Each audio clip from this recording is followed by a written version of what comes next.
I don't think anyone here can fail to be alarmed by what's happening to our young people. I'm thinking here of crime, of drug addiction, of easy sex, of all the vices that can destroy a young person's life. And I believe we must look to the schools to tackle this problem. Schools must help youngsters to develop a sense of decent, civilized behavior. Because everyone must surely agree that decent, civilized behavior is every bit as important as being able to subtract or take away. Basically, the plain and simple purpose of education must be to teach children, young people, not, I repeat, not, to break into my car. There will be other aspects to education, I'm sure. But the most fundamental principle of decent, civilized behavior is don't break into my car. Of course, I am concerned that young people shouldn't break into other people's cars too. But I think that's more of an ethical question and not really the province of government. The most important thing is that they don't break into my car. And of course, we must look to the courts to sanction this principle. Community service, such a favourite with magistrates in recent years, shouldn't be a matter of simply scrubbing graffiti off a few lavatory walls. Young offenders must expect a short, sharp lesson in replacing the near side window of my car. Because leaving my bloody car alone is what this government means by decent, civilized behaviour. Thank you. Well, it only takes about 10 minutes, apparently, and when you come out, you look exactly like Keith Harris. You didn't feather up so easily. It's very hard to undo it, though, so you have to be absolutely sure. So, you'd like to join the SAS? Not really. Not really? Well, yes, all right. That's better. So, height? 9'6". Weight? 3 tons.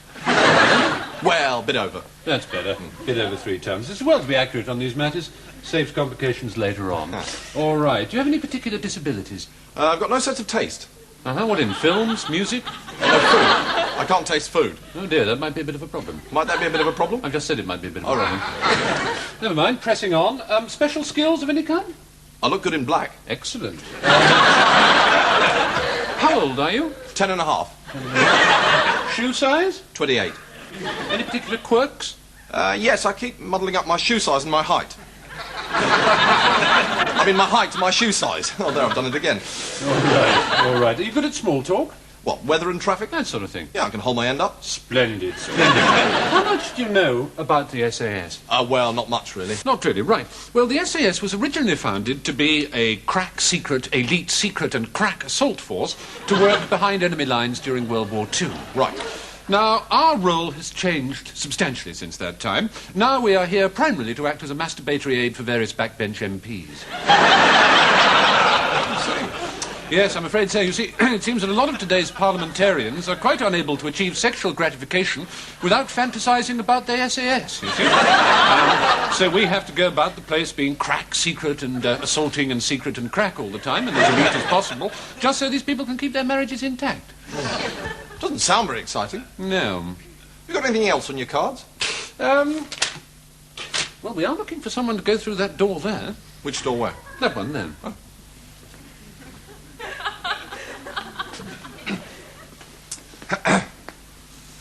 Yes? Hello, yes, I've just been looking for a particular book in the sports section, and it doesn't seem to be there. It's by Ted Cunterblast, and I think it's called The West Indies, A Nation of Cricketers. That'll be in the sports section. Yes, I've just tried that, and it doesn't seem to be there. Who's it by?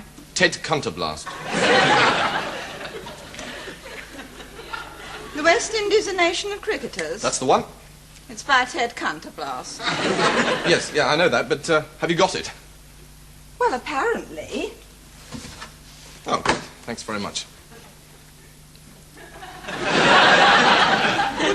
are some bits missing. Have you read the book before? No? And how do you know there are bits missing? Is there a problem, sir? Yes, this book is incomplete. I think not, sir. I beg your pardon? What you have in your hands is a copy of The West Indians, A Nation of Cricketers by Ted Counterblast, precisely as it was delivered to us, sir. Well, that's what I said. I told him that. No, wait a minute. Look at this. Look at this. The West Indies aren't much good at cricket. That's all it says. That's the whole book. Did you enjoy it, sir? No, I did not. This book is supposed to contain an account of the last 5 Test series against England. All it says is the West Indies aren't much good at cricket. I envy you, sir. I can never read a book twice. Makes me giddy. Well, where's the rest of it? The rest of what, sir? Of this book, apart from anything else, it isn't true. Oh, ha, ha, not true. Isn't it, sir? No, we haven't won a Test series against the West Indies for 14 years. Now, there I'm afraid I must take issue with you, Oh, sir. go on, Mr. Tweed. Take issue with him.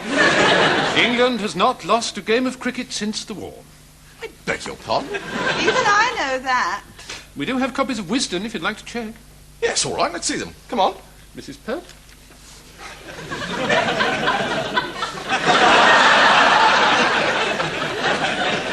England is great and much better than any other country in the world.